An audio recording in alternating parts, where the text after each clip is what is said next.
Salam əziz tələbələr, bugün sizlərlə yenə mən Solmaz Kamil qızı, deməli məlum olduğu kimi dilənlərim bizim ilk seminarımız həyata keçirildi və birinci baza dərsi yazdırdım, hansı ki tarix dünya görüşdən.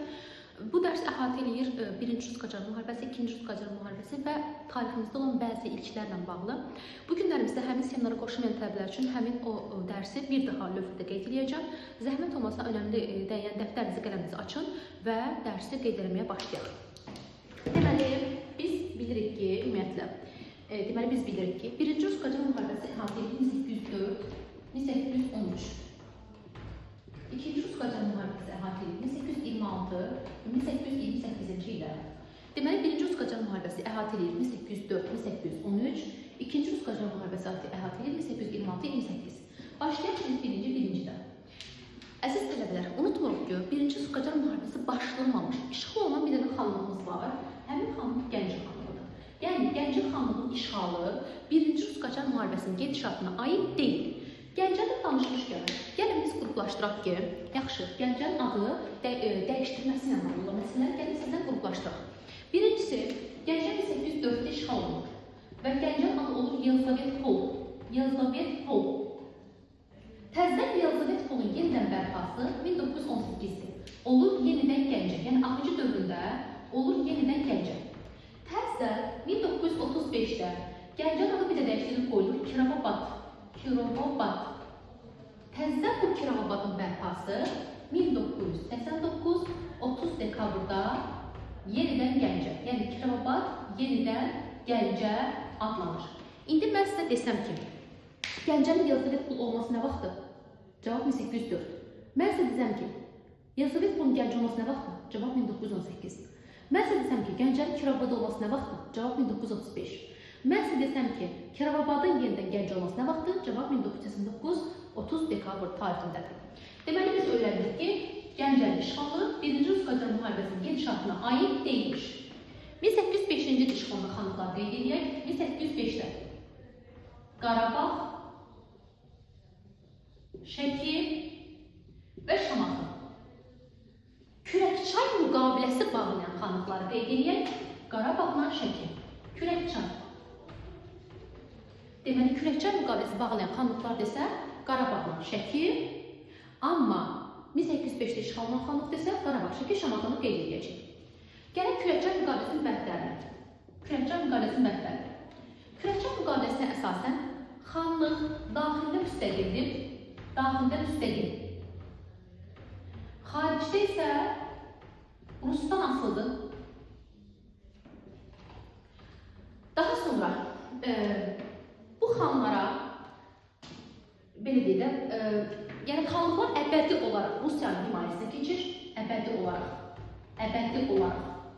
Rus himayəsinə keçir, xərac ödəməlidir.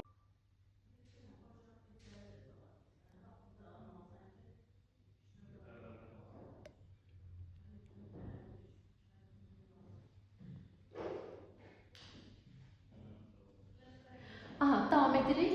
Deməli, əbədi olaraq xanlıqlar keçir Rusiyanın tərkibinə, xanlığın əhalisi keçir Rusiyanın himayəsinə, xərac ödəməlidir və Şuşaya Rus qarnizonu yerləşdirilməlidir. Deməli, Şuşaya Rus qarnizonunun yerləşməsinə bir dənə diqqət yetirəcəyik. Bu, 10 noyabr bəyanatının ortaq cəhət təşkil edir. Amma nə mənalı ortaq cəhət təşkil edir? Rus qoşununun Azərbaycana gəlməsi. Rus qoşununun Azərbaycana gəlməsi. Fərq budur ki, bir dənə diqqətli olun burada. 10 noyabr bəyanatında Rus qoşununun Laçın dəhlizinə gəlibdir. Yəni, bu Şərqi Zəngəzur gedir. 1805-ci ildə Kürəkçay müqaviləsində isə Şuşaya gəlibdir. Şuşa isə Qarabağ iqtisadi rayonu gedir. Yəni, mənə sual düşsə ki, tutalım ki, 10 noyabr bəyanatı ilə Kürəkçay müqaviləsinin ortaq cəhəti Qarabağ Rus qoşunun yerləşməsi və o səhvdir, diqqətli olun. Azərbaycana gəlməsi, ortaq cəhət ola bilər. Amma birində Şuşaya gəlibdir, Kürəkçay müqaviləsində Rus qoşunu Şuşaya gəlibdir, 10 noyabr bəyanatında isə Laçın dəhlizinə gəlibdir. Davam edirik. 1805-də işğal olunan xanlıqları qeyd etdik. Deməli, Qarabağ, Şəki, Şamaxı. Keçək indi 1806-cı ilə. 1806-cı il işğal olunan xanlıqlar Bakı, Dərbənd və Quba. Daha sonra 2 dəfə mühasirəyə alınıb, amma tutula bilməyən bir dənə xanlıq var. 1804 və 1808-də mühasirəyə alınıb, amma tutula bilməyən xanlıq İrəvan xanlığıdır. Birinci Rus Qacar müharibəsinin gedişatında müvəqqəti idarə yaranan ərazi, müvəqqəti idarə yaranan ərazi şəklidir. Əyalət şurası yaranan ərazi, əyalət şurası yaranan ərazi Qubadır. Və birinci Rus Qacar müharibəsinin gedişatında ən son işğal olunan xanlıq işğal Lənkəran. Təkrar edirəm bir daha, müvəqqəti idarə yaranıqdır Şəkidə, əyalət şurası yaranıqdır Qubada, 2 dəfə mühasirə olub tutula bilməyən xanlıq İrəvan xanlığıdır, 1806-cı ildə işğal xanlığında isə Bakı, Dərbənd, Qubadır, ən sonda Lənkəran. İndi əziz tələbələr, birinci Rus Qacar müharibəsi hansı müqavilə ilə baş çatır? Cavab, Gülüstan müqaviləsi. Deməli, Gülüstan müqaviləsi imzalanıbdır 1813-cü ildə. 1813 Gülüstan müqaviləsindən başa çatdı. Gülüstan müqaviləsi ibarətdir. Preambula, 11 maddə və separat akt. Separat akt nə deməkdir? Gələcəkdə sərhədlərə yenidən baxıla bilər. Sərhədlərə yenidən baxılır. O da deyəcək ki, bu müharibə yer olacaq. Yenidən baxıla bilər. Çünki Qacarlar məğlubiyyəti qəbul etməyiblər. Yəni, əgər ki, gələcəkdə sərhədlərə yenidən baxıla bilmə bir ehtimal varsa, demək ki, bu müharibə yeni olacaq. Yaxşı, Gülüstan müqaviləsinin bəndləri nələrdən ibarətdir? İndi mən sizə bir şey deyəcəm, çox rahat biləsiniz. Baxın, hal-hazırda bizim olduğumuz Azərbaycan hansı Azərbaycandır? Şimal Azərbaycan. Cənubi Azərbaycan hardırdır? Hal-hazırda İranın tərkibindədir, yəni o dövrdə Qacarlar deyəcək. Yəni, belə yadda saxlayacaq. Şimali Azərbaycan keçir Rusiyaya, Cənubi Azərbaycan keçir Qacarlara. Sadəcə olaraq Şimali Azərbaycandan 2 dənə ərazi var. İrəvan və Naxçıvan. Bu hələ ki qalır Qacarlarda. Yəni Gülüstan müqaviləsində bu hələ ki qalır Qacarlarda. Daha sonra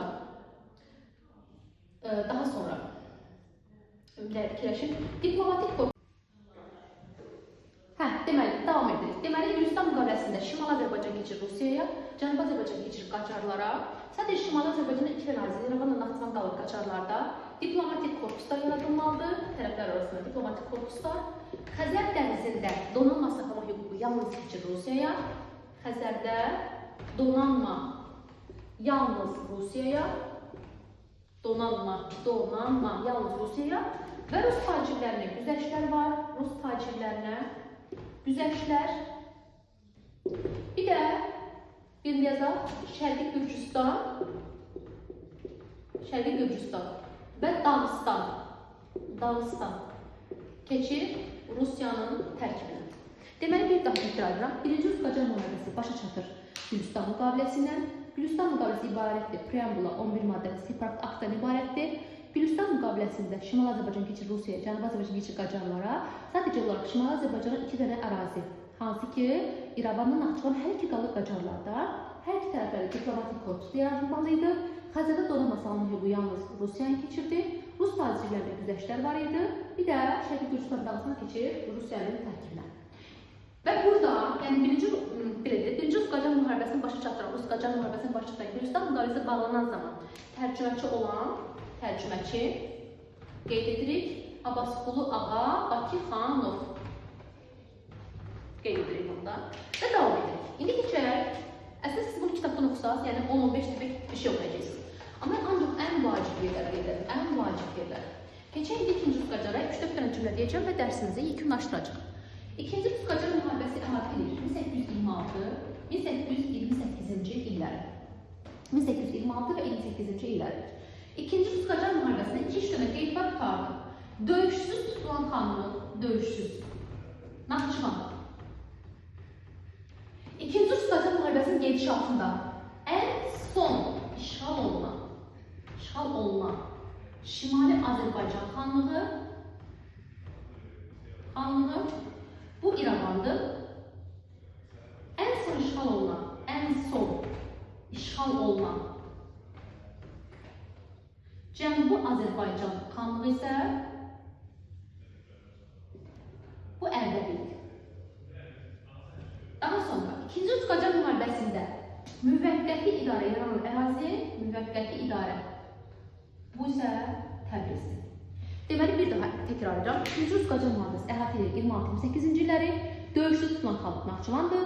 Ən son işğal olunan Şimali Azərbaycan xanlığı İrəvandır. Ən son işğal olunan Cənubi Azərbaycan xanlığı Ərdəbildir. Müvəqqəti idarə ərazidə Təbrizdir. Və bu müqavilə başa çatdı. Bu müharibə daha doğrusu başa çatdı Türkmənçay sülhündə. 1828 Türkmənçay. Türkmənçay sülhünün bütün bəndləri bura yazılmır. Çünki Gürcistan eynidir. Mən fərqli cəhətlər yazacağım. Yəni hansı ki, onlar Türkmənçayda var, amma Gürcistanda yox idi. Məsələn, Naxçıvan və İrəvan. Gürcistanda kimdə qalmışdı? Qacarlarda. Artıq bunlar da keçir Rusiyaya. Onda əziz tələbələr, mən sizə desəm ki, artıq Azərbaycan tamamilə parçalanır. Şimali Azərbaycan və Cənubi Azərbaycan. Şimali Azərbaycan keçir Rusiyaya, Cənubi Azərbaycan keçir Qacarlara və bu cümlə burada düzgündür. Artıq burada tamamilə bölüşdürülür. Və bu hansı ki, bu Şimali Azərbaycan 20-ci əsrdə 2 dəfə müstəqillik bərpa edə bildi, amma Cənubi Azərbaycan müstəqilliyi bərpa edə bilmədi. Deməli, Naxçıvan və İrəvanda tamamilə keçir Rusiyanın tərkibinə. İkinci məsələ təzminat məsələsi. Təzminat 20 milyon rubl. Belə ki, Rusiya deyir ki, yəni sən 1-ci Rus-Qacar müharibəsində məğlub olmuşdun da, birincini məğlub olmuşdun. Ona görə də sən müharibəni törətməkdə təqsirkarsan. Yəni mənə ziyan vurursan. Buna görə də mənə 20 milyon rubl təzminat ödəməlisən və bu təzminatın çox hissəsini ödəməyənə qədər Cənubi Azərbaycan ərazisində tərk etməyəcəyini bildirir. Və üçüncü məsələ Astaylı xalqların köçürülməsi. Astaylı xalqların köçü. Yəni bu Gürcistanda yoxdur, amma Türkmənçayda var. Astaylı xalq adı altında 40 min erməni Azərbaycana köçürülüb, əziz tələbələr. İndi bax, digər bəndlər eynidir. Məsələn, mən sizə indi desəm ki, həm Türkmənçay, həm Gürcistan müqaviləsinin diplomatik korpusunun yaradılması var? Var. Hər ikisində Rus tacirləri güləşlər var? Var. Hər ikisində Xəzər dənizə üstünlük Rusiyalıdır? Düzgündür. Yaxşı, hər ikisində təzminat məsələsi var? Xeyr. Çünki fərqlər yazmışam burada. Təzminat Türkmənçaydadır. Hər ikisində ermənilərin köçü var? Xeyr. Bu Türkmənçaydadır. Hər ikisində Naxçıvan və İrəvan Rusiya keçdi? Xeyr. Bu Türkmənçaydadır. Naxçıvan və İrəvan Gürcistan müqaviləsində isə Qacarlarda qalmışdır. Bir dənə bir şey qeyd edirik. Ümumiyyətlə Azərbaycana 2 dənə müqavilənin ermənilərin köçü var. Biri Türkmənçay sülhüdür. Türkmənçay. İkincisi isə Ədirnədir. Ədirnə Rus Osmanlı arasında imzalandı. Türkmənçayda 40 min ermənidir. Ədirnədə isə 90 min erməni Azərbaycana köçürülübdür. Gələk sonuncu və əsas bir məsələyə. Biri vardır erməni vilayəti, biri vardır erməni idarəçiliyi. Deməli, erməni vilayəti. Bu 1828 Naxçıvan və İrəvan yaranıbdır. Naxçıvan və İrəvan. Bir də var erməni idarəçiliyi. Bu 1919-da ancaq Naxçıvanda yaranıbdır. Bu da bizim 1-ci Rus-Qacar və 2-ci Rus-Qacar müharibəmiz. Yəni bunların yekunu. İndi siz mənə diqqətlə qulaq asasınız, yazmayacağım heç nə. Hadi danışacağım. Deməli, deyəcək ki, bu müqavilələr, yəni Gürcistan və Türkmənçay sülhü ədalətsiz müqavilələr idi. Çünki bizim ərazimizi başqa bir dövlətlər bölüşdürür. Ədalətsiz müqavilə idi. Bu müqavilələrdən sonra Şimali Azərbaycanla Cənubi Azərbaycan arasında əlaqələr mənfi təsir göstərdi. Və Azərbaycan dövlətçilik ənənlərində də mənfi təsir göstərdi. Və Azərbaycan iki hissəyə parçalandı. Şimali Azərbaycan, Cənubi Azərbaycan. Bu bizim 1-ci Rus-Qacar və 2-ci Rus-Qacar müharibəsinin qısa izahı. İndi keçirik Azərbaycanda olan bəzi ilk baş verən hadisələrə, yəni ədəbiyyatla bağlı bəzi, dünya görüşlə bağlı bəzi qeydləri yazmalı. Yazırıq. İlk faciə, əsərimiz yəni ilk faciə. Nəcəf bəy Vəzirov, Müsibət-i Fəxrəddin. İkinci, ilk tarixi faciə. Yazırıq. Nərmanov, Nadişah. Yazırıq. İkinci tarixi faciəmiz. Əbdülrəhim bəy Haqverdiyev, Ağaməhəmməd Şah Qacar. Yazırıq. İlk mənzum faciəmiz. Hüseyin Cavid ana. Qeyd edirik qulları. Deməli, ilk faciəmiz Nəcəf bəy Vəzirov Müsbət Fəxrəddin, ilk tarixi faciəmiz Nəriman Nərimanov Nadir Şah, ikinci tarixi faciəmiz Əbdülrahim bəy Haqverdiyev Ağa Məhəmməd Şah Qacar, ilk mənzum faciəmiz Hüseyn Cavid Ana. Davam edirik.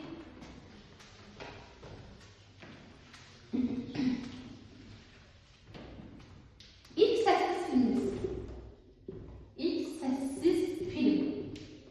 1916 Neft və Milyonlar sənədində. Milyonlar sənədində. İlk səssiz film. Mavi Dəniz sahilində. Mavi Dəniz sahilində. Mavi Dəniz sahilində. 1934 ilk dünya ekranına çıxan filmimiz. Dünya ekranına çıxan film. Arşın Mal Alan 1945. Qeyd etdik, deməli ilk səsli filmimiz 1916 Neft və Milyonlar sənədində. İlk səsli filmimiz Mavi Dəniz sahilində 34, bəzi yerlərdə 35 qeyd edirlər. İlk dünya ekrana çıxan filmimiz Arşın Mal Alan 1945. Davam edirik. Bəzi yazıcıların bəzi əsərlərini qeyd edəcək. Məsələn, Hüseyn Cavidin əsərləri İblis, Peyğəmbər, Topal Teymur, Ana, Şeyda, Xeyyam, Cəlil Məmmədquluzadə əsərlərini qeyd edəcək. Cəlil Məmmədquluzadə. Çay dəzgahı, Danabaş kəndinin əhvalatları,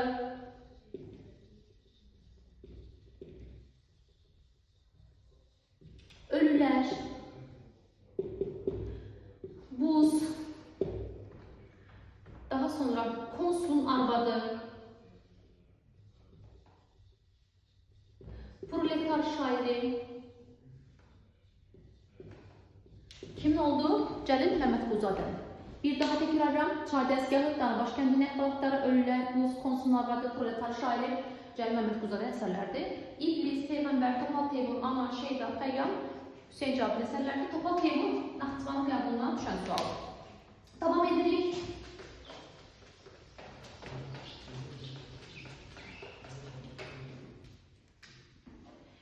Cəfər Cabbarlının məşhur əsərləri.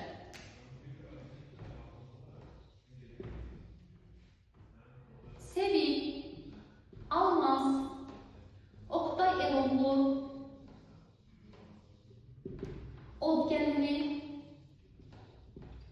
Vəfa Səriyə. Bəzi tələbələr. Od Gəlini qarşısında bir mötəriz açırsınız və yazırsınız. Babəkin ərəblərə qarşı mübarizəsinin sualıdır. Babəkin ərəblərə qarşı bu ilin yüksəlişinin sualıdır. Babəkin ərəblərə qarşı mübarizəsinə həsr olunubdur. Davam edirik düz yenə sizlə və sonuncu qeydimiz yazılvardı. Deməli, Sevil, Almaz, Oqtay Eloğlu, Od Gəlini, Vəfa Səriyə Cəfər Cabbarlının məşhur əsərləri. Davam edirik. Məmməd Səid Ordubadi.